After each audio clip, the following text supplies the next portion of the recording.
asariram sariresu anavasthesu avasthitam.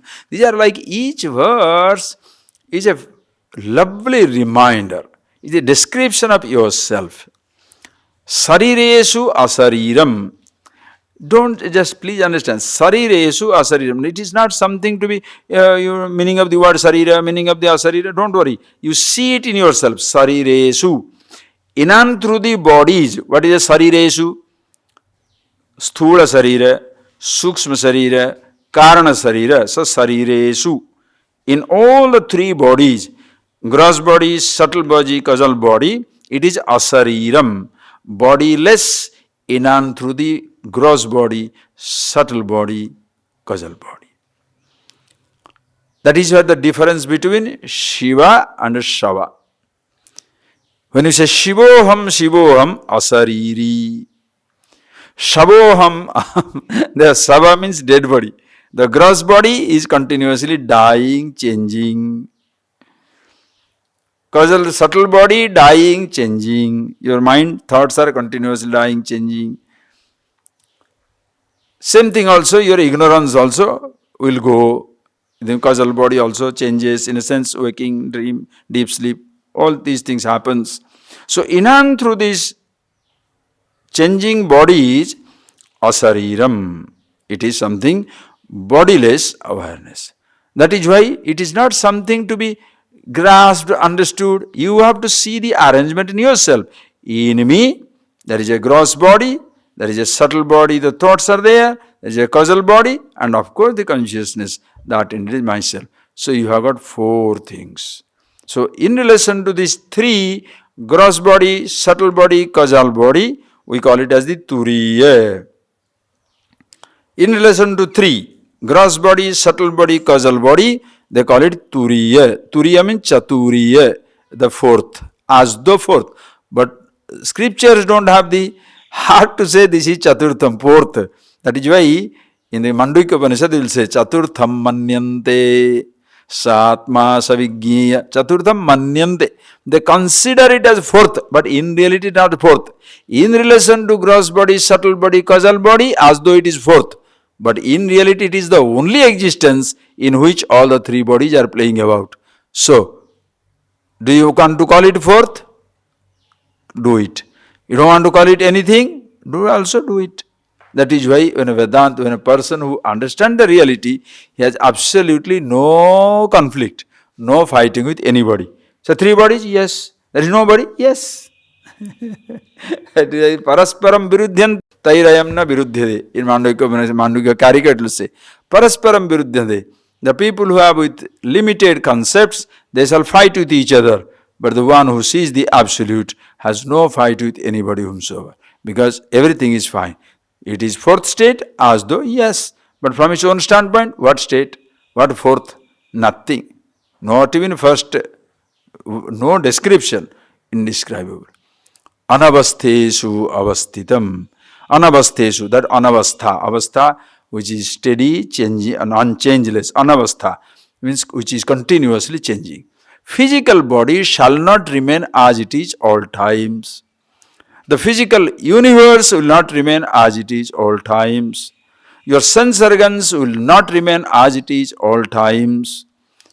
Your thoughts will not remain as they are all times. But in and through this apparently unstable, changing universe, only thing that is stable, ever existing as it is, yourself. Anavasthesu avasthitam, continuously steady. That is why Shiva, auspiciousness. Shivam Sundaram, which is auspiciousness, because it is deathless. All that is changeless, deathless is Shiva. All that is dying and changing, Shava. That is why beautiful iconography of Shiva, where the Shiva Nataraja is supposed to be dancing in the cremation ground with the Bhutagana. You know, all these ghosts and all these things are there. That's why if some people are seeing ghost in ashram, that proves that it is Shiva Kshetra. You know. Some people are thinking somebody coming knocking the door and other things, you know. So Shiva Kshetra. So that is why Bhuta, Preta, Rakshasa, in human forms also. every form it will be available. Nothing to worry. Okay. So, Shivam Sundaram, that which is auspiciousness. And the dance of Shiva in the realm of this Shava, the dance of immortality in the realm of mortality. So, anavasthesu, in and through the apparently unstable, changing, physical, subtle, causal universe, it is absolutely stable, changeless, absolute. Anavasthesu avasthitam. Mahantam vibhumatmanam matva dhiro nasojati. He Nachiketas, enam mahantam atmanam mahatma. Do you know why the title comes Mahatma? Why they call Mahatma? Because Mahan Atma. Atma, the I, the consciousness, Mahan. Mahan because Deshakala Vastu Parisita Sunyam, available at all times, all places, all conditions. So those who know that, we call them Mahatma. So Mahatma is not a title given to somebody. When you recognize the self, which is absolute, Mahan, there is no place when it is not, there is no time when it is, there is no place where it is not, there is no time when it is not. Tam Mahatmatmanam, and which is Vibhu, Visheshena Bhati, which shines in its own effulgence, doesn't depend upon something else. All the time you can say the Prabhu, Prakarshana Bhati, Vibhu, Vividhena Bhati, Visheshena Bhati. You can give, in Sanskrit is a ocean. You can go on giving 100 interpretations for the same word. Ultimately, do you understand the truth? Don't be surprised by the interpretations. It is the job of the scholar to give you 100 interpretations. That is a very nice intellectual deliberation, enjoyment, excellent, nothing like. But never lose sight of the truth. As they say, while counting the leaves, don't lose sight of the beauty of the jungle. First understand the beauty of the jungle. And then you can go on counting the leaves, doesn't matter, makes any difference. Understand yourself. Thereafter, for the same word, you want to give 1,000 meanings? You can give anything you like.